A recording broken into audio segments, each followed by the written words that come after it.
সোমালো বলছি, দক্ষিণ চব্বিশ পরগনা থেকে। আসলে আমার বার্থ সার্টিফিকেট নেই, তো সেক্ষেত্রে এসআইআর ক্ষেত্রে আমার কোনো সমস্যা কিছু হতে পারে কি? সৌমাল্য, আমি আবারও বলছি, এই কনফিউশনটা অনেকে তৈরি করার চেষ্টা করছে। সৌমাল্য, প্রবলেমটা কি? প্রবলেমটা হলো রোহিঙ্গা বা অনুপ্রবেশকারী, তাদের লিঙ্কেজ নেই।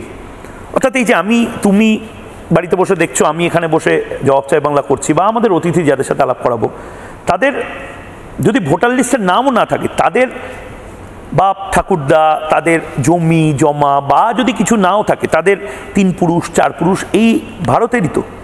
মানে আমি উদ্বাস্তুদের কথা বলছি, অনেকেই 3 পুরুষ এই ভারতে।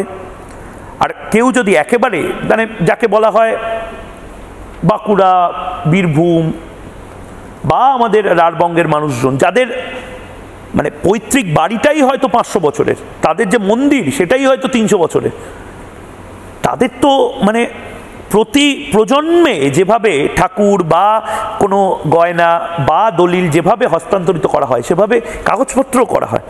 সুতরাং তোমার যে বার্থ সার্টিফিকেট নেই, এটা কোনো ফ্যাক্টর নয়। তোমার আরও 11টা সার্টিফিকেটের যে কোনো একটা সার্টিফিকেট।